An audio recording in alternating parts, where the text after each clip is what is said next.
যে বিষয়টি আলোচনা করব, আমাদের কাছে অনেকেই প্রশ্ন করেছেন যে ব্যাংকের কী অবস্থা, ইভেন অনেকেই বলছেন যে সরকার যদি পরিবর্তন হয় আপনার ব্যাংকের টাকার কী অবস্থা। প্রত্যেকটি বিষয় নিয়ে আজকে আলোচনা করতে যাচ্ছি। আর অবশ্যই ভিডিওটি যদি ভালো লেগে থাকে আপনারা অবশ্যই একটি লাইক এবং ভিডিওটি যদি ভালো লেগে থাকে অবশ্যই চ্যানেলটিকে সাবস্ক্রাইব করবেন। ওকে, আজকে দুইটি পয়েন্ট নিয়ে আলোচনা করব, যেহেতু আমাদের কাছে বেশি সংখ্যক কমেন্ট এসেছে যদি সরকার পরিবর্তন হয় সেক্ষেত্রে আপনার টাকার কী হবে। দুইটি বিষয় পয়েন্ট আলোচনা করব। আরেকটি হচ্ছে সরকার যদি দেউলিয়া হয়ে যায় তাহলে আপনার টাকার কী অবস্থা হবে ব্যাংকে। তবে বর্তমানে যে পরিস্থিতি দেখতে পাচ্ছি সেটা হচ্ছে ব্যাংকে অনেকেই ভয়ে টাকা তুলে ফেলছেন, অনেক ব্যাংকে আমরা ভিড় দেখেছি। তো পরিস্থিতির প্রেক্ষাপটে আজকে দুইটি বিষয়ে আলোচনা করা যাক। আমাদের কাছে প্রথম প্রশ্নটি ছিল সরকার পরিবর্তন হলে গ্রাহকের টাকার কি হবে। এটির উত্তর হচ্ছে সরকার পাল্টে গেলেও সাধারণত ব্যাংকের গ্রাহকের টাকায় কোনো প্রভাব পড়ে না। ব্যাংকিং ব্যবস্থা সরকারের অধীনস্থ থাকলেও ব্যাংকগুলো আলাদা স্বায়ত্তশাসিত প্রতিষ্ঠান হিসেবে পরিচালিত হয়।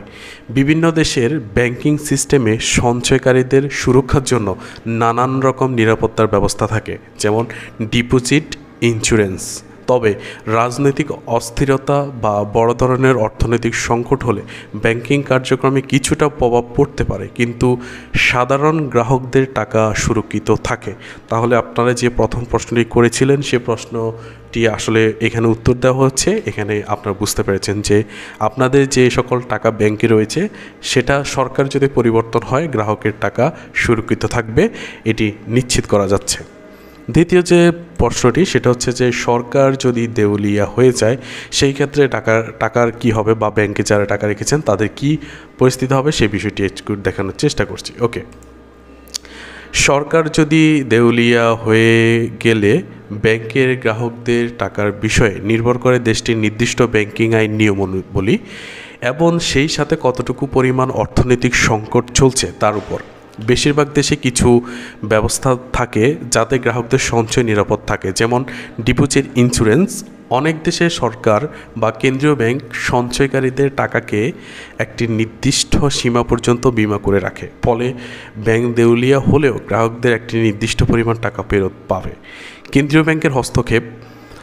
অনেক সময় কেন্দ্রীয় ব্যাংক বা অন্যান্য যে নিয়ন্ত্রণ সংস্থা দেউলিয়া হওয়া ব্যাংকগুলিকে রক্ষা করতে পদক্ষেপ নেয়, যেমন বেইল আউট বা অন্য কোনো ব্যাংকের সাথে মিশিয়ে দেওয়া, যেটা বিগত সময়ে আমরা কিছুদিন আগে সেটা দেখেছি।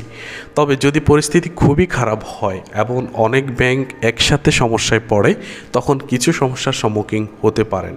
তাই নির্দিষ্ট দেশের ব্যাংকিং ব্যবস্থার উপর নির্ভর করে পরিস্থিতি পরিবর্তন হতে পারে। তবে এখান থেকে আমরা যে বিষয়টি বুঝতে পেরেছি, যদি সরকার দেউলিয়া হয়ে যায়, মানে দেশ যদি দেউলিয়া হয়ে যায়, তাহলে হয়তো বা কিছু না কিছু পরিবর্তন হবে। তবে আপনারা এটা নিশ্চিত থাকতে পারেন যে ব্যাংকে যারা টাকা রেখেছেন এবং তাদের টাকার কিন্তু সুরক্ষা এবং নিরাপত্তা রয়েছে।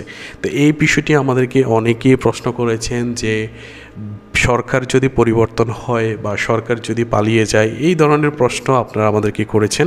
তার পরিপ্রেক্ষিতে বর্তমান যে বাংলাদেশের পরিস্থিতি রয়েছে সেই পরিস্থিতি এখনও চলমান। এই চলমান পরিস্থিতির প্রেক্ষাপটে আপনারা অনেকেই ব্যাংকগুলোতে গিয়ে ব্যাংক থেকে টাকা তুলে ফেলছেন।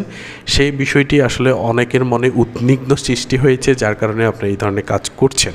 আশা করি এই বিষয়টি আপনাদেরকে বুঝাতে পেরেছি যে যেহেতু ব্যাংকগুলো একটি স্বায়ত্তশাসিত প্রতিষ্ঠান, এখানে ব্যাংকের সরকার পরিবর্তন হলেও আপনার টাকার অবশ্যই সুরক্ষায় থাকবে, এটাই আমরা আশা করি।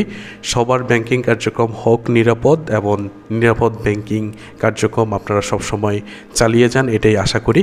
আর দেশের যে বর্তমান পরিস্থিতি, এই পরিস্থিতি যেন খুব সহজে এবং তাড়াতাড়ি যেন শেষ হয়ে যায়, এই জন্য সৃষ্টিকর্তার কাছে আমরা সবাই দোয়া করব। আশা করি সবাই অনেক অনেক ভালো থাকবেন।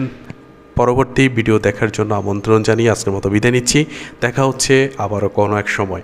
সবাই অনেক অনেক ভালো থাকবেন, সুস্থ থাকবেন। আসসালামু আলাইকুম ওয়া রাহমাতুল্লাহ।